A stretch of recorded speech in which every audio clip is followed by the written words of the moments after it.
everybody, welcome back to the shop. Today we're going to be working on the shop, or we're going to be in the shop working on the shop, but we might actually be outside working on the shop, so we're just going to be working on the shop. Now, let me tell you what we're going to be doing. We're going to be replacing some electrical panels and adding some new ones here to the shop. Why? I'm proud to announce that American Rotary has taken on the Do Right Fabrication channel as a sponsor. So here's how the sponsorship from American Rotary to the Do Right Fabrication YouTube channel is going to help you, the viewer, out. Sitting right back here in the corner is my rotary phase converter. It's a Rotaphase brand. It's very, very, very noisy. I'm going to turn it on and let you hear the noise that comes out of it.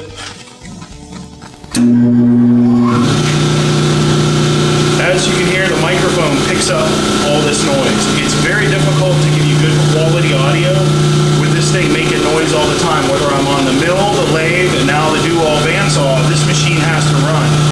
Now, what does that mean for me, and what does that mean for you guys as viewers? Well, for me, I'm going to have a quiet, reliable machine back behind the shop running.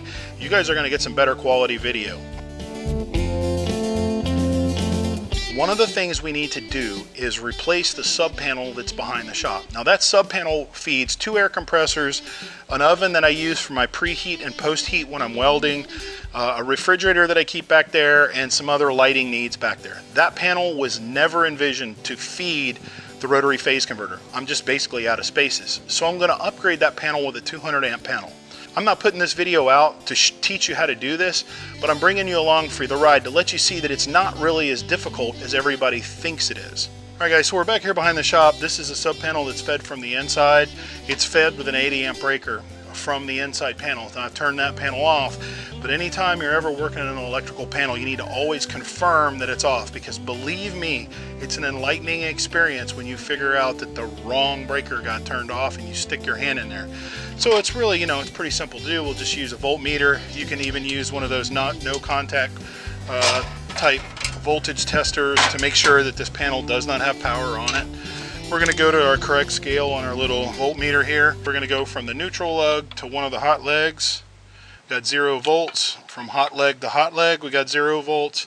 And from the other hot leg to neutral, we got 0 volts. So confirmed, the power is off to this panel. So now the next step is to start pulling this thing apart. One little side note, I know this looks a bit of a mess in here. One of the things I always try to do, especially here, when I run electrical conduit or run any circuits, if I have room in the conduit and I have the wire, I'll run a few extra circuits just in case down at that end of the conduit sometime I want to add on, say I want to add another light, another receptacle, whatever. Some of this wire that's in here that's a bit of a mess is just extra circuits that are just rolled up. They don't go anywhere, they don't do anything. So what we're going to do is we're going to start dissecting this thing, pulling it apart. Once we do, I lose all of the power to the back of the shop. I lose the power to the refrigerator, I lose the power to my water fountains back here, both air compressors, and to my stove. But I need to get this done ASAP because I got a refrigerator I got to run on an extension cord from another building. I got some other things that I need to keep going, so my plan here is to get this turned around rather quickly. Alright, so we got that done. One of the things I want to do here, I'm going to keep this panel because most likely this panel will be used down in my barn for the lighting and the few circuits I have down there. So I'm going to put this panel back together. We'll put it on the do not throw away pile. This wire comes from the breaker inside, so I've got the leg, which is my 2 hot legs, and then my neutral and my safety ground. And they come through this panel here. Now, something to note about this panel here, this is my means of disconnect from line power. So the power comes through the meter and into this panel right here. So the power comes through here to be read for the power company to charge me for the power. It comes here, and this is how I can shut the whole shop down. When we turn this off, it shuts all the power from here forward, but there's still hot power in this box. Now, these panels are designed that you cannot open them. They lock shut unless you defeat the lock in them until you kill power. Now, when I kill power, I will kill all the power to the shop. I'll kill everything coming into the shop, but the bottom half of this switch is still hot. But it won't open until I turn it off, so let's do that.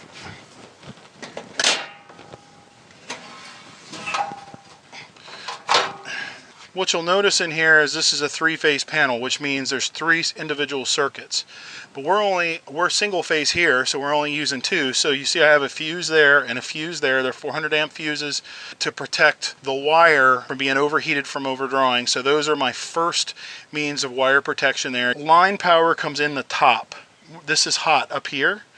And these two wires, one goes in there, they go through the wall and they feed that panel in the shop. So we're going to tag onto these two right here in a little while.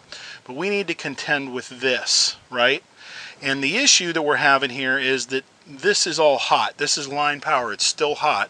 I need to shut the power off here. So what I'm going to do is I'm going to pull the meter. This is just a power meter. It's a watt meter. Watt meter does nothing but measure energy. Some types of meters read through the meter, which means just like this, the electricity goes through the meter to be read. Other types of meters use something called a shunt. It's basically like a sensor to measure how much electricity is moving through the wire. Those of you that dabble with a little bit, think of it like a clamp-on amp probe.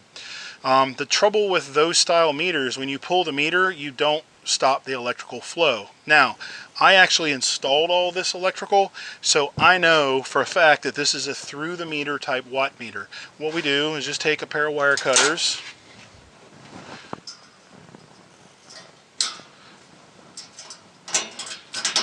cut the forbidden seal,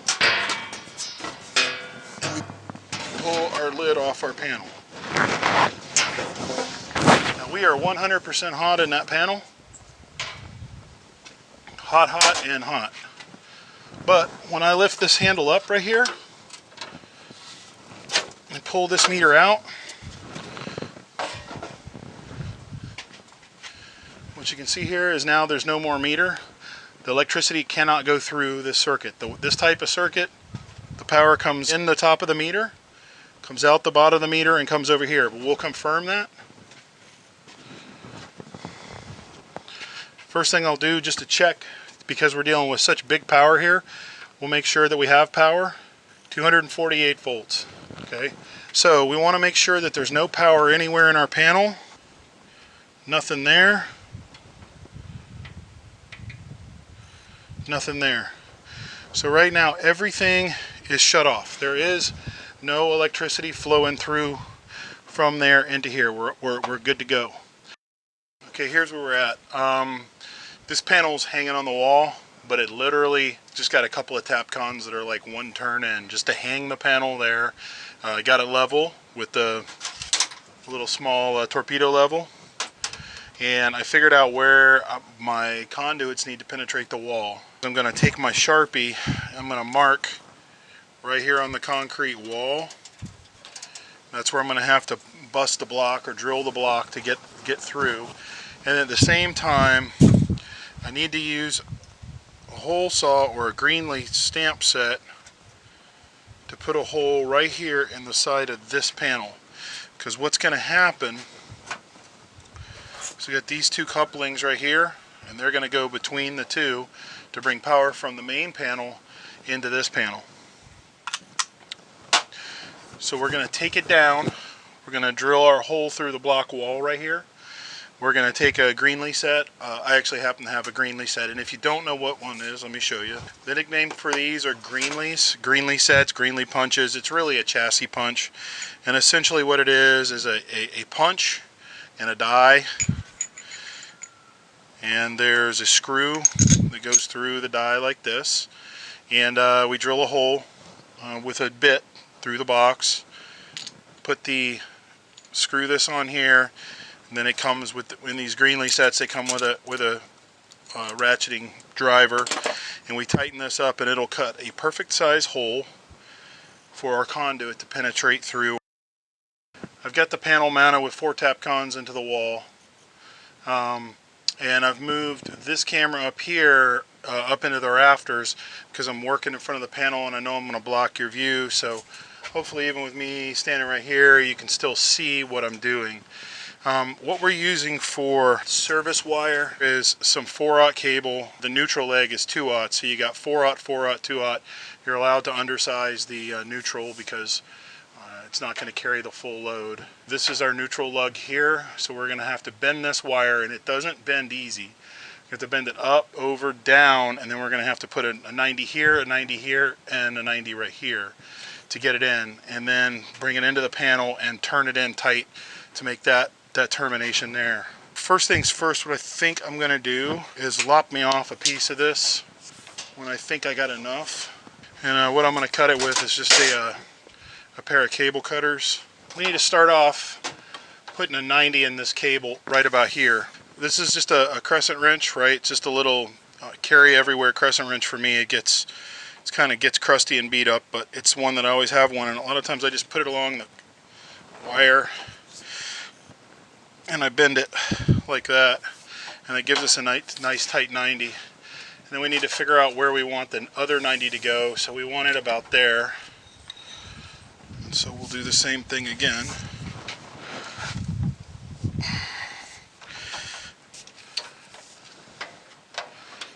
Here, and we probably need to put another 90 right about where my thumb is.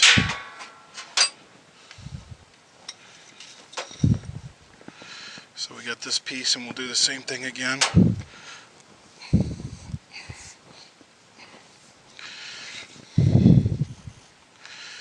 Now you can see this wire has a pretty good memory from where it was wrapped around the big spool. When I bought it, it was on a big wooden spool. I had to buy 1,600 feet, I think, to run the undergrounds here for the shop.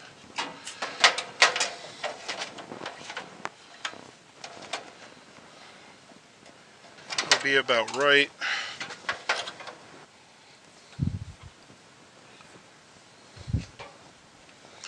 So what I do is score it this way, careful not to score the wire. Take a razor knife and cut it the long way, like this. And the reason you don't want to score it when you go like this, you don't want to put a ring in that metal conductor. That's a place for heat. But if you score it and you peel it, it'll break right at the score line, and then you can make your connection right here in the box. Alright, there's a critical step in working with any aluminum cable, and it's the deox, or they call it deox, or deoxidizer for short. And basically you have two dissimilar metals. So you have copper here, you have aluminum here on the wire, so you get an electrolysis effect. And what happens is it starts to oxidize the aluminum. The aluminum becomes like a cathode, and it starts to get oxidized. That oxidation causes resistance. Resistance causes heat. Heat causes expansion and contraction as you have different current draw. Bad connection. Bad connection causes more heat. Short.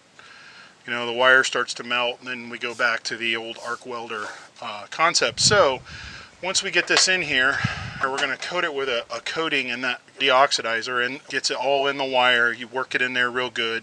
Kind of nasty stuff, but it prevents the oxygen from binding with the aluminum and making aluminum oxide, which is a very poor conductor of electricity, and keeps that aluminum nice and bright and shiny, and doesn't allow all those effects to happen. So before we go too crazy, we're going to open this panel right here. We're going to get this wire through here. Again, keep it in mind, safety here. Meter's removed. Checked it with a volt multimeter. There is no power on this connection at all. We're completely separated from line power. I need to get to this neutral lug over here in the panel, and it comes in right here, but the neutral lug is here, so I'm going to have to do a little bit of tomfoolery to kind of get around and get that neutral leg hooked up. Alright, so the wire is just about to the neutral lug there. I'll have to go in the shop and get the deox, coral gel, oxide inhibitor. You know, it's got some pleasant green color to it, whatever. I usually use the black stuff that looks like axle grease. Something that was taught to me a long time ago. This thing comes in like a ketchup squeeze bottle. It's probably real good for getting inside there, but I was taught this a long time ago. Right, wrong, or indifferent. You just take the lid off it and just stick the whole wire in there and work the wire around in there some. What I was told is it gets enough of it on there that you don't have to mess with it too much. Next order of business is to do one of the loops. It's going to come over here and tie into one of these two lugs coming out of the fuse. This is a little bit bigger wire. This is 4/0. Got a bigger crescent wrench here. Let's do the same thing we did before. So we'll come back and tighten everything up real nice and tight. I don't want to tighten it up yet for a couple reasons. One, when you tighten down this aluminum wire, it mushrooms out a bit. And if you have to pull it out and then put it back in, it's kind of a pain because it splays out the end. And there's just no reason to yet until I know that everything is where it's going to live. Let's do this. Let's bend this one next, and then we'll come over here and tidy this into the box up. Once these are in place and all the connections are final, we can actually heat this up, because now we have a way to separate the power coming in from this panel by the means of the main breaker. This is the main breaker right here. So we can put the power meter back in, turn the main disconnect back on so the shop has power, everything inside the shop has power, and we just can disconnect our power from this meter, or this main breaker right here. Alright, so I apologize for the camera that we're running up there, ran out of memory.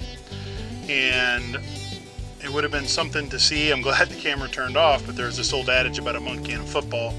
Well, that cable didn't want to bend in those tight turns, so he and we had a meeting. I won, but it was interesting to watch for a little while. What I do have to do is to tighten these lugs all down, and the way I'm going to do it is just with an Allen socket. Be assured I get them nice and tight. These are no joke. We want to make sure that they're good and solid. So both legs are installed, the neutral's installed. This is already closed up just so that I can go ahead and heat the panel back up inside the shop, because everything's been off inside the shop all day. I can now turn off the power to this strip right here by my means of disconnect, which is the main breaker. The meter's back in, so we're gonna turn it on and hope to God nothing blows up.